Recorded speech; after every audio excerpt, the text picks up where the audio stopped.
Afternoon, everybody. Little quick thoughts I had. I'm particularly talking to men that are in the church. It's getting so sickening watching men demasculinize themselves. It's ridiculous to turn around and watch men forfeit their manhood, thinking that somehow or another this is the image they ought to portray for their wife, for their kids. I'm talking about, look, what happened to the days when men would stand up? I just posted something yesterday, said about if your wife is slandered by somebody in the family, do you stand up for her? Of course, the kids, you stand up for her against anybody. I'm talking about, it's sickening. The best thing ever happened to me was going to prison. Got in touch with my manhood through the Father and the Son and the Spirit. So I'm telling y'all now, listen, so what you go to work every day? You got sinners that do that. And I don't want to minimize the faithfulness of being a spouse, but you got people that's lost that's faithful to their wives. I'm talking about, look, the scripture declare that we royalty. Are you being royalty for your wife? Are you being royalty for your kids? Are you being royalty for your community and the communities abroad? Are you being the king in your church? Are you being an example? Are you setting a standard? Are people looking at you saying, hey, that's the image I want to portray? That's a role model. I'm talking about, or are we just going along living the American dream thinking that that's kingdom? We got to wake up. We got a generation that's looking for images and we just going along without any concern for them.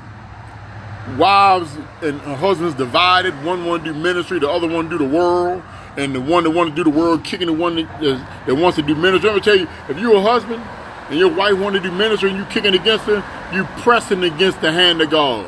Chastening is coming upon you. This is not what he called us to. He called us to stand together. He said that we be one. First, we united with him. The scripture says in 1 Corinthians chapter 6 that those that are united to the Lord are one spirit. All through John 17, the Messiah prayed that we will be one with him and the Father. That we would know that he loves us that the Father loves us like he loves his Son. That he would share his glory with us. And now we parade around like something less than is acceptable to the Father. His standard ain't changed. He's still calling us to authentic manhood. He ain't calling us to political manhood or career manhood. He calling us to godly manhood. Stand up. Stand up for your wife. Stand up for your community. Stand up for your kids. Stand up for your church. Stand up for the communities abroad. Stand up for the youth. Quit pointing fingers at the youth in the generation saying this generation messed up when you ain't setting an example. If you're my age, I'm 45 years old. My generation gave birth to this generation. Who do you think they learned the stuff from? We plant seeds, and then there's a harvest.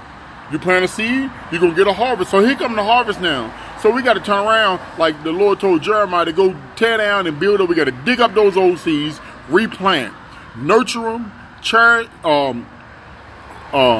fertilize them, tend to them, weed out the harmful things that would choke the crop out. Come on, y'all. We got to get up. This is getting to be ridiculous. We get the churches and there's needs in the churches and we won't meet them. Come on, y'all. I'm telling you now.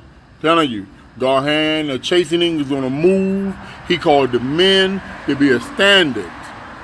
He called the men to be a standard. I was talking to my pastor about the curse that the Lord pronounced in Genesis.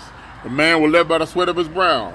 A wife, she would desire to lord herself over her husband. So we turn around and point and say the women shouldn't be doing this. But some of them are doing the role we should be doing because we not doing it. The kingdom going to continue on now. But so you ain't doing it, so God going to forfeit his mission. Not so. Stand up. Be an example for the young women in our church so they see what a godly man look like. So that's what they desire. Stand up for the young men so they see what a godly man ought to be. Stand up for your wife so she proud when she see you. She smiles when she see you. You want your wife to be Proverbs 31? Be Proverbs 31 husband. You want your wife to be Ruth? Be Boaz. Come on, y'all. This is enough. We got to get it together. Get it together.